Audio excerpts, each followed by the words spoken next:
오늘 말씀의 제목은 신앙적 모델의 삶입니다. 여러분 지금까지 살아오면서 여러분에게 가장 롤 모델이 되었던 사람 혹시 있습니까? 나는 저 선생님처럼 훌륭한 사람이 될 거야. 나는 저 모델처럼 예쁜 사람이 될 거야. 나는 저 목사님처럼 하나님을 잘 믿는 사람이 될 거야. 이런 모델이 있다는 것은, 내가 닮고 싶은 사람이 있다는 것은 대단히 귀합니다. 고재봉이라고 하는 사람이 있었어요. 그는 육군 중령 일가족 4명을, 한 가족 4명을 도끼로 살인한 살인자입니다. 무서운 사람이죠. 이 고재봉이 교도소에 들어가니까 교도소에 있는 재소자들이 아무도 그에게 접근하지 못하더랍니다. 간수도 그렇고 그 형목이라고 해서 형무소 안에서 목회하는 그런 분들도 접근하지 못하더랍니다. 죄수들끼리 만나서 나 고재봉이야 그러면 모든 죄수가 형님 그렇게 말했다고 합니다. 사람을 3명 죽인 살인범이 있었는데 나 고재봉이야 그러면 그 사람도 형님 하고 고개를 숙였답니다. 근데 어느 날 이 고재봉 앞으로 소포가 하나 날라왔습니다. 열어보니까 성경이 들어있더래요. 그래서 이 고재봉이 재수 없어. 그래가지고 성경을 집어 던졌습니다.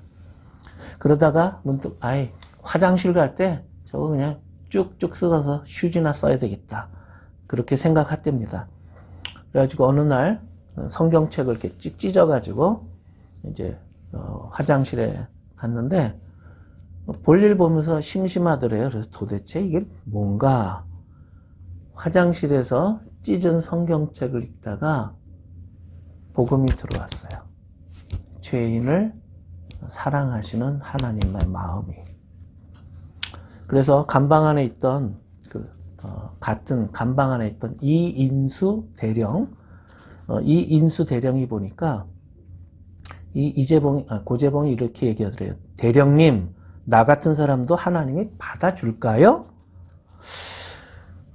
그래서 혹시 무슨 트집 잡힐까봐 가만히 쳐다보고 있으니까 그 다음에 그 형무소에 목사님이 계신데 이 인수 대령이 그 목사님께 이렇게 얘기했대요. 목사님, 저 사람 신상에 뭔가 변화가 온 것 같아요. 한번 목사님이 직접 만나서 확인 좀 해보시죠. 그렇게 부탁을 했대요. 그랬더니 이 고재봉이 그 형무소 안에 목사님을 만나서, 목사님, 내가 예수 믿으면 용서 받습니까? 이렇게 묻더래요. 그렇습니다. 그랬더니 그가 그날 그 목사님 앞에서 예수님을 영접했어요. 그리고 그가 예수님 믿고 영접해서 그날부터 교도소 안에서 전도를 하는데, 그 교도소 안에는 약 2,000명의 죄수들이 있었는데 1,800명이 예수를 믿었어요. 이 고재봉이 전도하는 것 때문에. 전도를 어떻게 했나? 이 앞길이 구말리 같은 놈들아, 너희가 이렇게 살다가 갈 거냐? 이 깜빵에서 다시 나 같은 사람 안 만나려면 너희들도 예수를 믿어야 한다. 이렇게 전도했대요. 근데 수많은 사람들이 이 고재봉 앞에 저도 예수 믿겠다고. 그러면서 그 교도소가, 여러분 2,000명 죄수 가운데 1,800명이 예수님을 믿고 눈물을 흘리고 찬송을 부르고. 근데 이제 고재봉이 죽는 날이 다가왔어요. 그가 죽는 날 이런 말을 하더랍니다.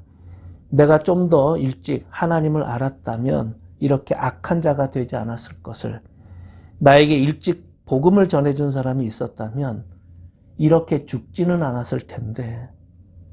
그 말을 하고 하나님 감사합니다 찬송하면서 그는 세상을 떠났습니다. 고재봉이라고 하는 사람에게는 닮고 싶은, 나도 저 사람처럼 되고 싶다, 저렇게 살고 싶다라고 하는 닮고 싶은 모델이 없었어요. 본이 되는, 가정적으로도 너무 불행했고, 그래서 그는 살인자의 삶을 살았지만 후에 그는 예수님 믿고 나서 너무너무 감사하고 행복했기 때문에 그는 행복하게 감사하게 눈을 감았습니다. 우리도 이렇게 신앙의 바른 본 모델이 없다면 기형적인 신앙이 될 것입니다. 우리 나름대로는 잘 믿는다고 자부하면서 살아왔다 하더라도 돌아온 뒤를 돌아보면 왜 내가 지난 1년 동안, 지난 몇 년 동안 변화가 없을까? 신앙의 성장과 변화된 모습이 없을까? 그걸 발견할 수도 있기 때문입니다. 요즘 현대인들 대다수가 주위를 둘러봐도 본받을 만한 사람이 없다, 찾기 어렵다, 이런 얘기를 해요. 근데 이것은 2000년 전 고린도 지방 향락과 그런 게 만연했던, 경제적으로는 부유했지만 도덕적으로 타락했던 이 바닷가 도시 이 고린도 지방도 그랬어요. 고린도 교인들도 신앙에 분명한 모델이 없었습니다. 그냥 하루하루 살면서 당장 눈앞의 일과 눈앞에 해야 할 일만은 보고 사는 사람들이었어요. 그리고 교회는 다니지만 교회는 안중에도 없고 그냥 끼리끼리 모여서 우리는 바울이 더 좋다? 아니야, 우리는 아볼로가 더 좋아. 아니야, 나는 베드로가 더 좋아. 이렇게 논쟁하고 말로만 일관했습니다. 이런 고린도 교인들의 이 상황을 보고서는 사도 바울이 그들에게 신앙의 본을 제시하고 있습니다. 그러면서 사도 바울은 굉장히 어려운 얘기를 해요. 나를 본받는 사람이 되십시오. 이것은 그가 교만해서 하는 말이 아니에요.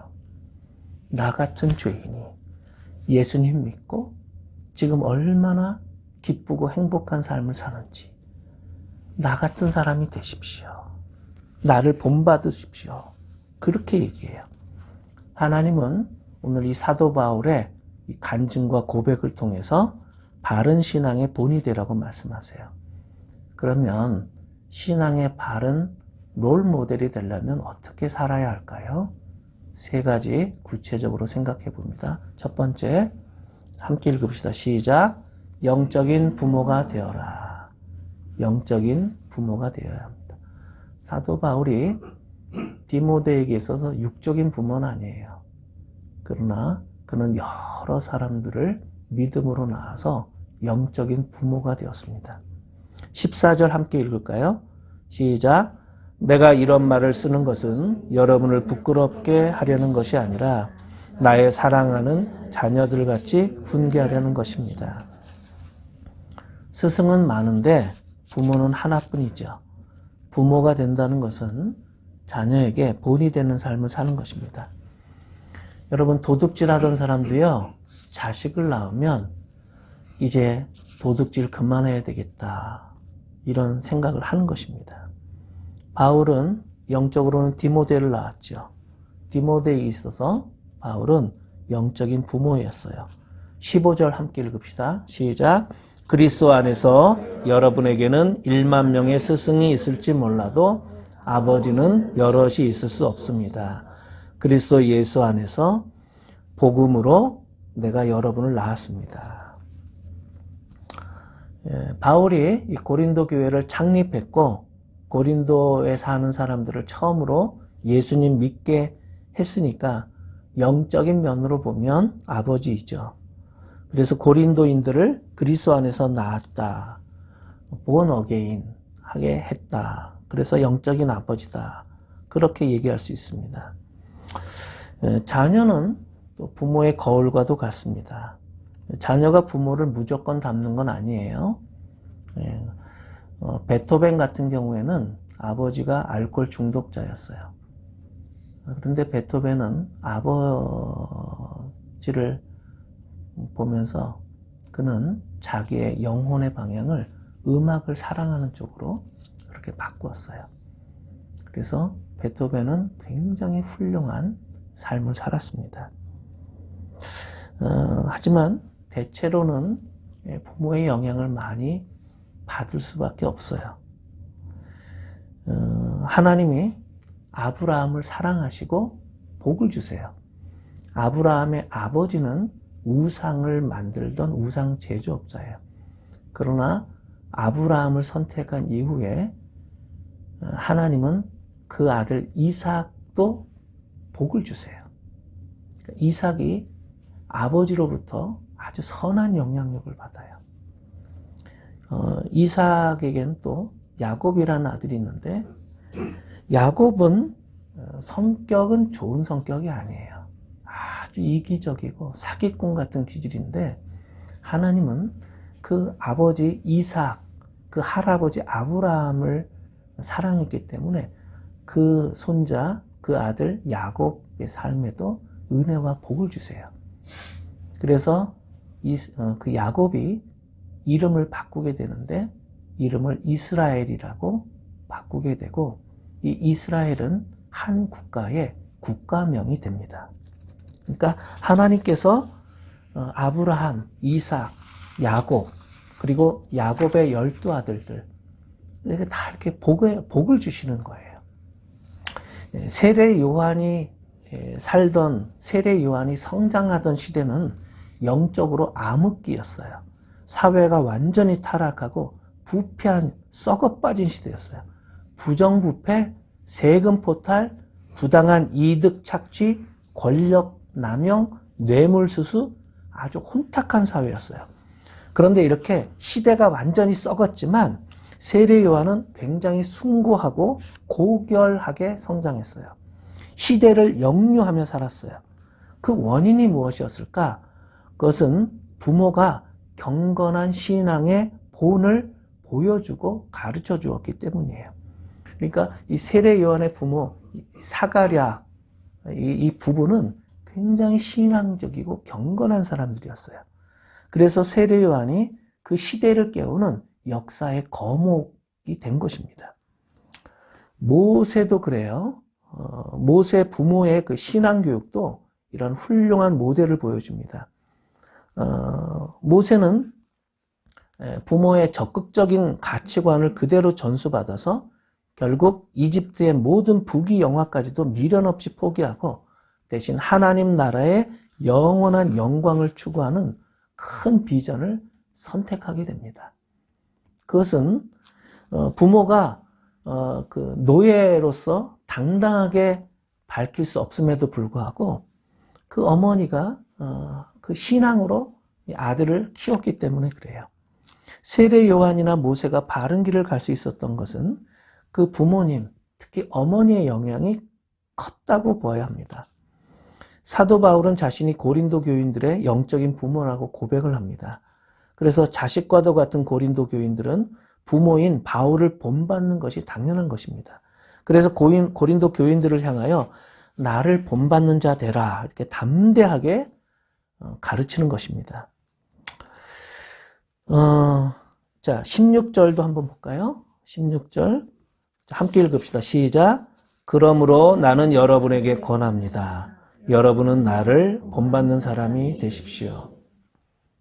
여러분 한번 솔직하게 얘기해 봅시다. 우리가 자녀에게 이런 말 할 수 있을까요?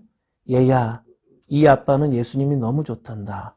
예수님의 사랑을 생각하면 나는 너무도 행복한 사람이라는 생각이 드는구나. 너도 이 아빠처럼 예수님 사랑을 받고 평생 행복했으면 좋겠구나. 대부분의 부모는 그렇게 말하죠. 그렇게 말하지 못하죠. 너는 나처럼 살면 안 된다. 나는 배우지도 못했고 또 성공하지도 못했고 가난을 벗어던지지도 못했구나. 너는 나처럼 살지 말아라. 또 어떤 어머니는 얘야, 너는 이 애미처럼 매 맞고 살면 안 된다. 나처럼 살지 말아라. 우리가 이렇게 얘기하면 안 되겠죠. 우리는 내가 예수님을 모신 사람으로서 어떤 고난과 역경의 환경 속에서도 나는 하나님께 선택받은 사랑을 받는 하나님의 자녀다. 이 행복감, 감사한 마음, 은혜, 이것이 충만한 사람이 되어야 합니다. 자, 두 번째, 어떤 삶일까요? 시작. 복음 중심의 삶을 살아라. 복음 중심의 삶. 17절 읽겠습니다. 시작. 이 일 때문에 나는 디모데를 여러분에게 보냈습니다. 그는 주님 안에서 얻은 나의 사랑하는 신실한 아들입니다. 그는 그리스도 예수 안에서 행하는 나의 생활 방식을 여러분에게 되새겨 줄 것입니다. 어디에서나 모든 교회에서 내가 가르치는 그대로 말입니다. 바울이 이렇게 자신 있게 얘기할 수 있는 것은 이 바울의 마음 중심에 예수님이 주인, my Lord, 주님이 주인이고 나는 주님을 본받는 게 그의 인생의 전체의 목적이었기 때문이에요. 그렇기 때문에 바울은 내가 이렇게 예수님을 본받으려고 하는 것처럼 당신들도 나를 본받으십시오.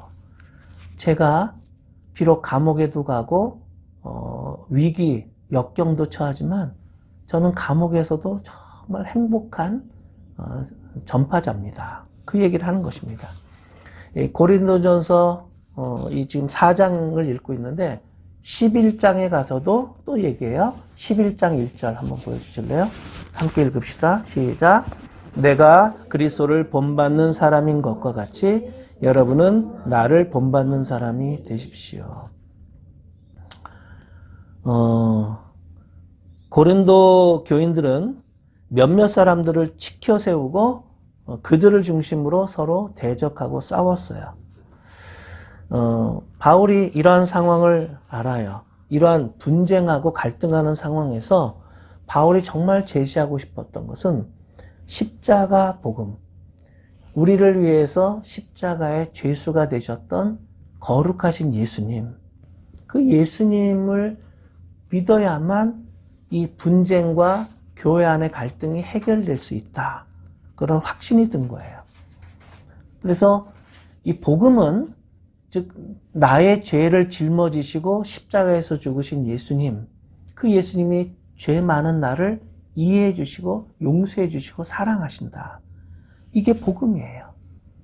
그래서 예수 믿으세요 하는 것은요, 총알과 같은 위력, 폭탄과 같은 어마어마한 위력이 있어요. 복음이 한 가정에 떨어지면 그 가정이 변화가 돼요. 저희 집안도 제가 족보를 가지고 있지만 제 위로 단 한 사람도 예수 믿었던 사람이 없어요. 제가 처음 예수님을 영접한 사람이에요. 전주이씨 가문에. 또 복음이 한 가정에 들어가면 그 가문이 바뀌어요. 사례를 하나 들려드릴게요.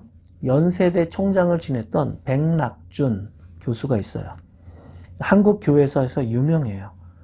백낙준 이 총장의 아버지는 길거리에서 점쟁이였어요. 점쟁이.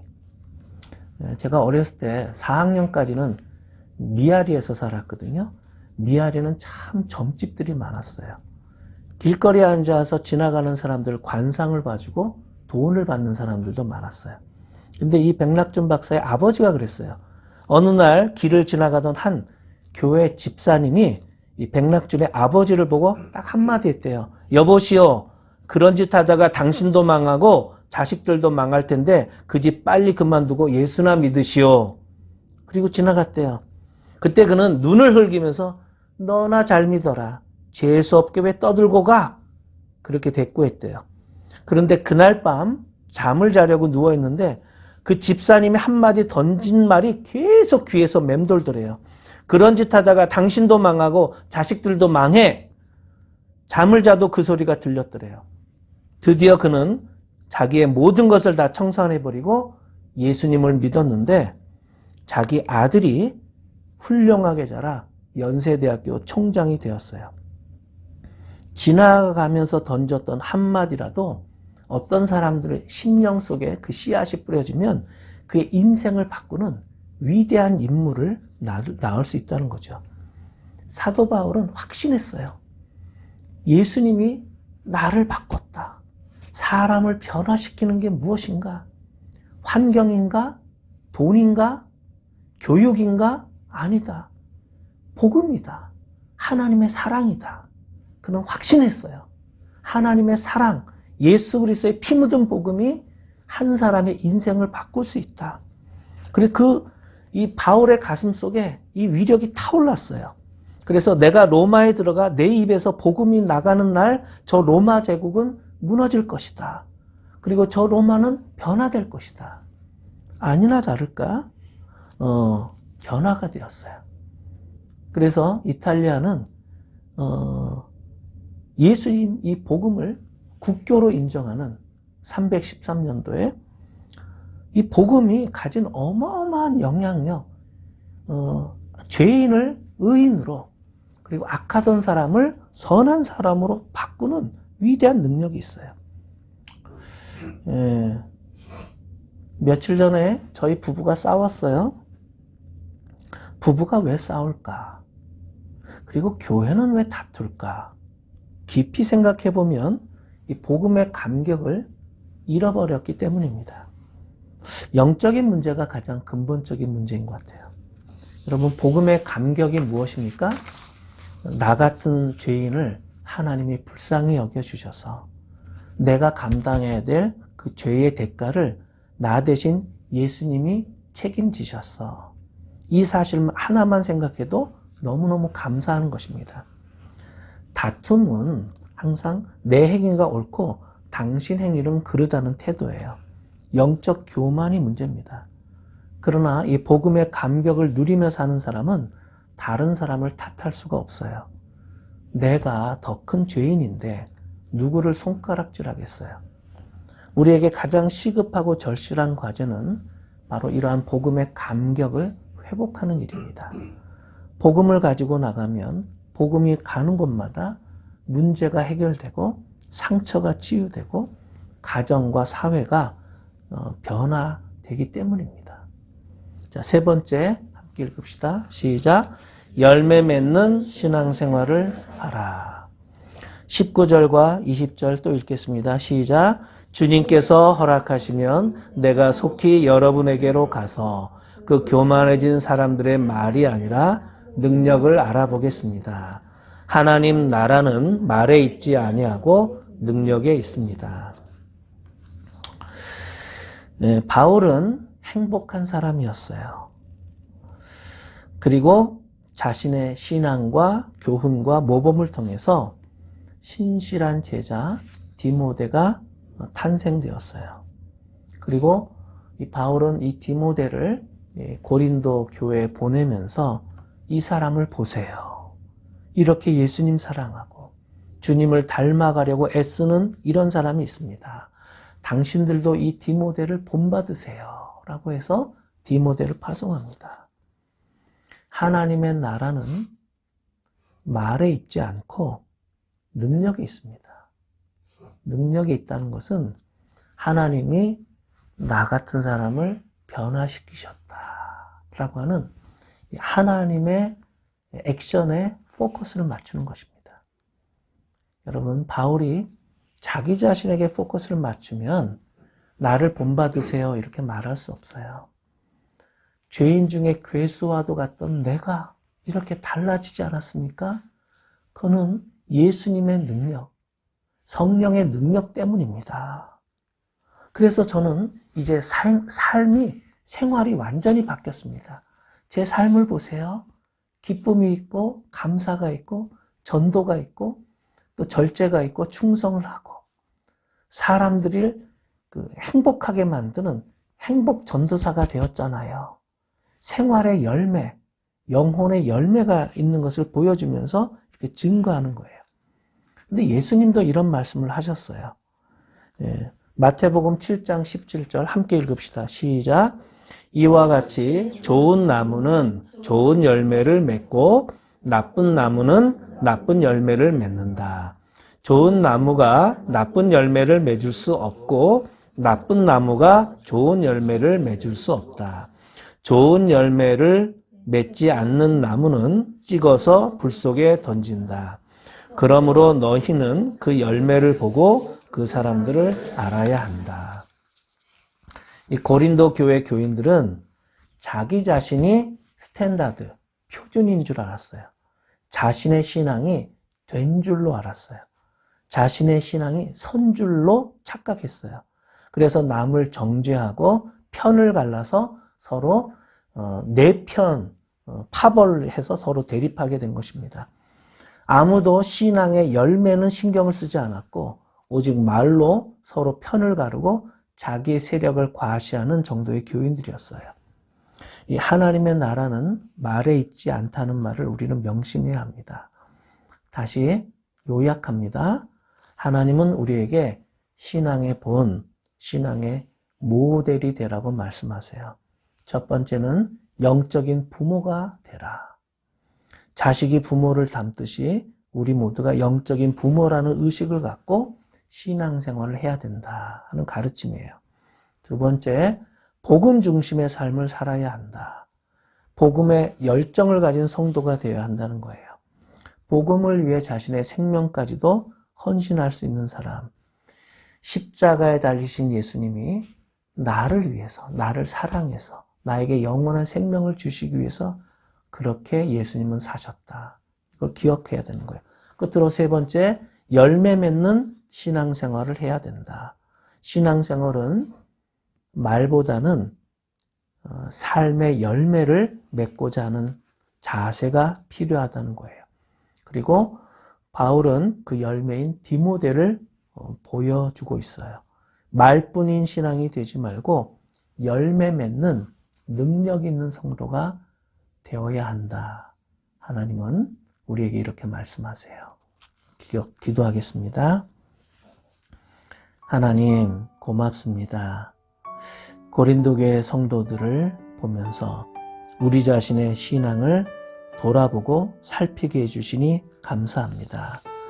하나님, 신앙적 모델이 되는 것, 누군가로부터 선한 영향력을 받는 것, 나의 삶이 누군가에게는 나쁜 사례가 될 수도 있고 누군가에게는 닮고 싶은 존경의 모델이 될 수도 있다는 것을 생각하게 하여 주시니 감사합니다.